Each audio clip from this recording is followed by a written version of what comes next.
They say the first wife is the queen of the house, but what do you call a queen with no children?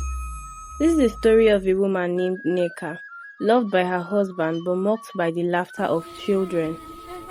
Neka was the first wife of Chief Obiora, a man whose name carried weight in every corner of their village. Yet, here she stood, a shadow among queens, mocked and whispered about for a fault she could not fix. Her co-wives, younger, more beautiful, and blessed with daughters, watched her with quiet disdain. Chinwe's little girl twirled in her dress, giggling, while Ifoma's baby clutched at her mother's waist, crying for attention. And all around them, Neka's barrenness was a subject unspoken but known by all. "Mother, see my dance. Did you see that?" Chinwe's daughter's tiny voice carried across the courtyard. "Yes, but why doesn't the first wife have a daughter too?" Ifoma's whisper barely grazed Neka's ear, but it cut deep, leaving a bruise on her heart. Neka's lips pressed into a thin line, her hands trembling slightly as she held herself steady. 10 years of marriage.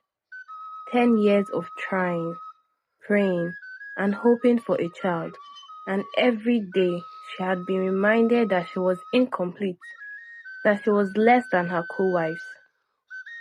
Even Chief Obiora, her husband, did not notice her silent suffering.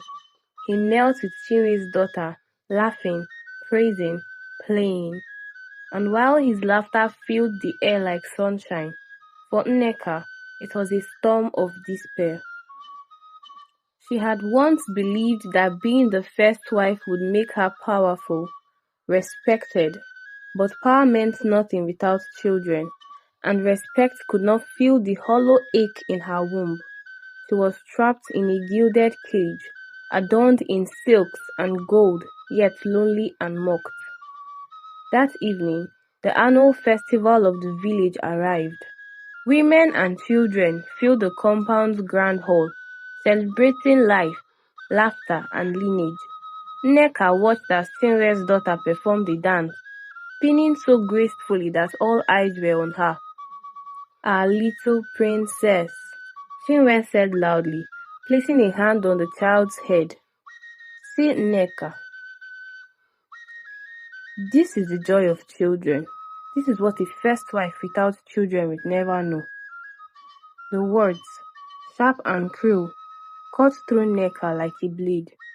She turned, forcing her face into a mask of calm, and walked to the edge of the hall. Outside, the wind whispered through the trees, carrying the laughter of children, laughter she could never hear as her own.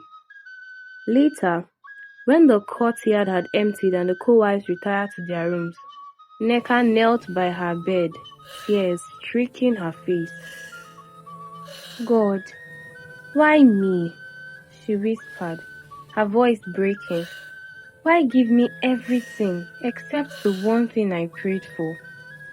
Her life had become a series of comparisons, her barrenness against the daughters of her co-wives. She had tried everything: prayers, sacrifices, medicine men, herbs. Nothing worked. And now whispers had begun that Chief Obiora might take another wife to bear him a son. The thought made her stomach turn. Another wife? Another child? Another chance for the world to mock her. But beneath the despair, a small flame of determination glowed. Nneka would not leave her position as the first wife. She would endure, survive, and find a way to reclaim her dignity, even if the world mocked her. And fate was already stirring. Nneka couldn't sleep that night. The echoes of laughter from the courtyard, Chinwe's daughters playing, Ifoma's baby cooing, haunted her like ghosts. She felt every whisper, every glance, every mocking word from the household like a dagger in her chest. "You are the first wife, yet you have nothing. The words played endlessly in her mind. The shame of being childless pressed on her shoulders so heavily that she could barely breathe. She had tried herbs, prayers, and visits to the village healers. Nothing worked. Yet the laughter of her co-wife's daughters reminded her every day that she was powerless, invincible. Early the next morning, in desperation, Nneka walked toward the edge of the village, the soles of her slippers dusty with tears. She had heard of a wise man who lived near the river, a man said to counsel those lost in despair. Some whispered that he was mystical. Others said he simply understood the human heart. She didn't care which. She needed guidance.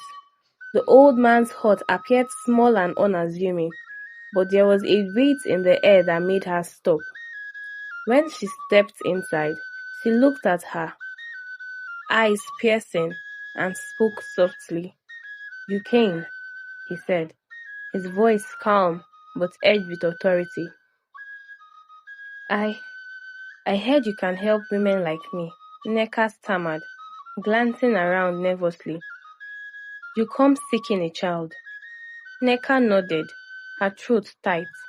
"Yes, I have prayed, sacrificed, done everything, yet I am barren. I am mocked every day. I do not know what else to do." He shook his head slowly. "It is not your prayers that fail, Nneka. It is your heart." Her lips quivered. "My heart? I hate them all. Their laughter, their children, even my co-wife. Their joys burns me alive. And yet, you say it is my heart?" "Yes," he said. "A child will not come to hands that carry bitterness.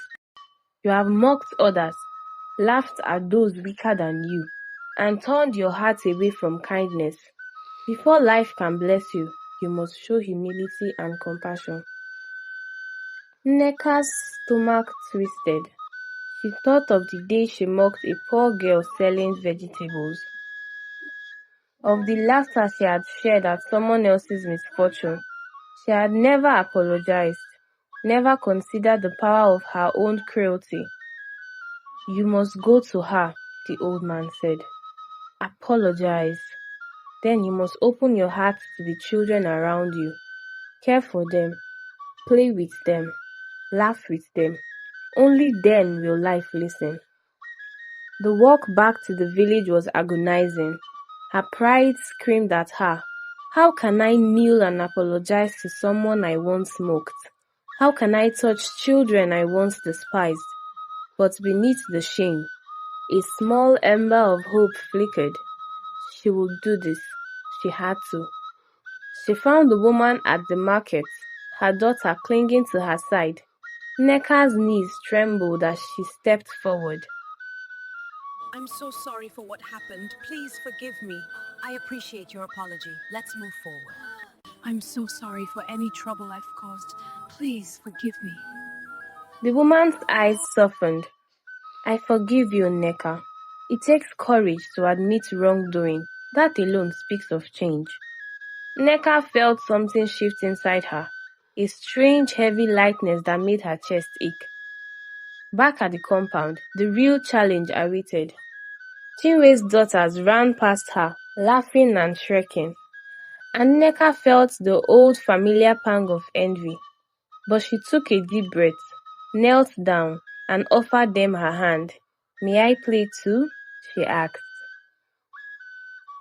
At first, they started staring suspiciously, but when Nneka joined in their games, laughing, helping them untangle braids, and listening to their chatter, the tension in the household became palpable.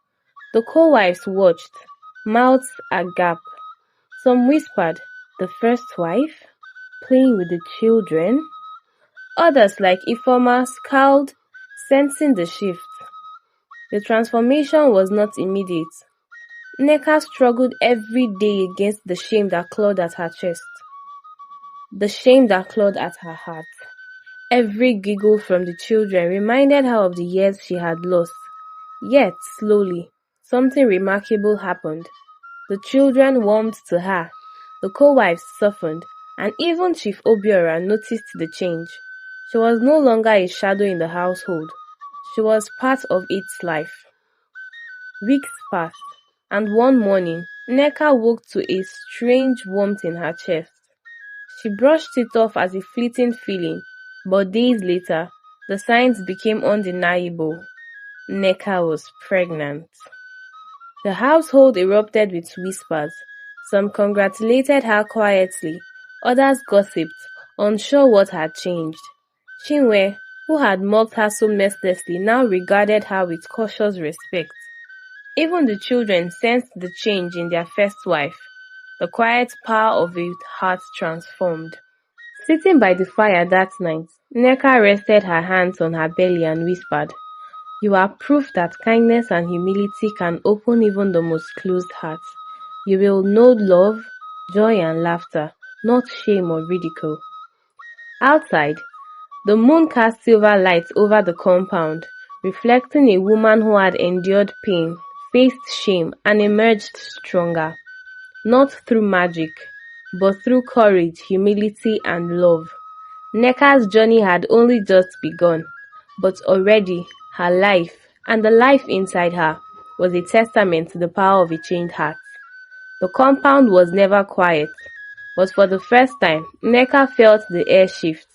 Her pregnancy had brought whispers, cautious glances, and a ripple of envy through the household. Chinwe and Ifeoma watched her differently now, unsure how to treat the first wife who had been long mocked.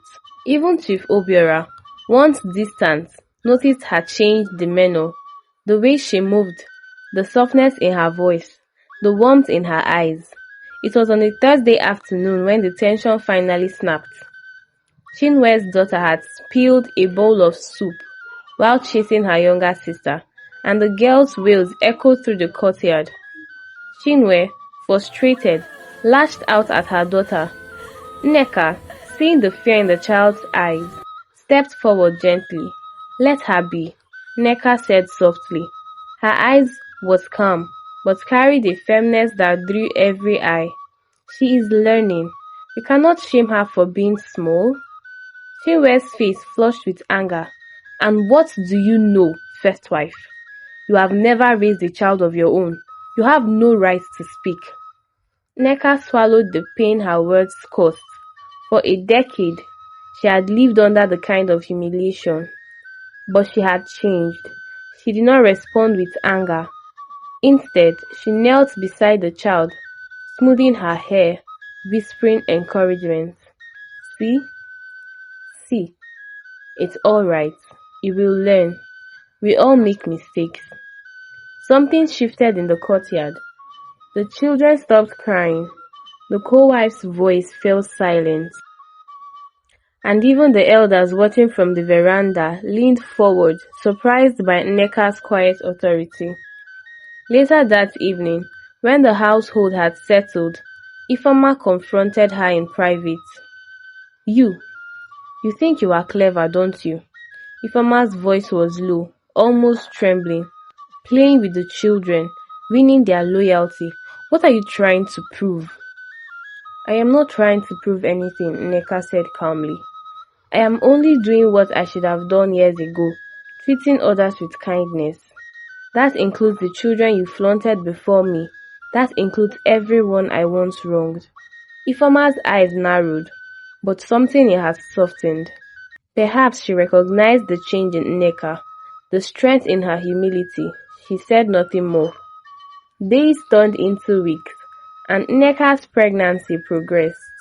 The children adored her, the household began to respect her, and even Chief Obiora began speaking her counsel. She was no longer invincible. She was no longer mocked. But the second test came during the annual village festival. Every wife's children were expected to perform again. Nneka's co-wife's daughter danced brilliantly. Then, Nneka stepped forward, her hand on her belly, and spoke to the crowd about patience, kindness, and the quiet strength of those who endured in silence. The elders were moved. The women whispered in awe, and Chief Obiora, his pride swelling, took her hands before the crowd, announcing, "My first wife has taught us all a lesson. Strength is not in birth alone, but in heart." That night, Nneka sat by the fire, cradling her belly, the flickering flames reflecting her smile. She thought of the old man by the river, of the apology she had offered, and of the laughter she now shared with the children. "I will not fail you, my child," she whispered. "You will know love, you will know dignity, you will know that even in a house of laughter and mockery, a heart can rise and claim its place." Finally the day arrived. Nneka went into labor, and the household held its breath. Midwives, co-wives, and servants gathered as the hours stretched, every cry of pain echoing through the compound. Nneka gritted her teeth, exhausted, remembering the long years of loneliness and ridicule, and the wise old man's words, "Kindness and humility could open even the most closed heart." Then, after a night of struggle, a strong, loud cry rang out. A son, healthy, strong, and alive. The news spread quickly and the reactions were immediate. The co-wives who had mocked her daughters now bowed in awe. The children ran to see the new life, eyes wide with excitement. Chief Obiora, holding his firstborn son, looked at Nneka with a mixture of love, pride and astonishment. You have given me a son," he said, his voice choked. "Our family will never forget this day." Nneka, exhausted but radiant, smiled softly as she held her boy close. Tears streamed down her face as she whispered to him, "You are a proof that a heart that loves and forgives can change everything. You will know nothing of the shame I felt, only the strength and love that brought you to this world." Thank you very much for watching, besties. Don't forget to like, subscribe, and turn on that notification so you don't miss other amazing stories from African Tales by Moonlight. Drop a comment on what you think about Nneka's stories.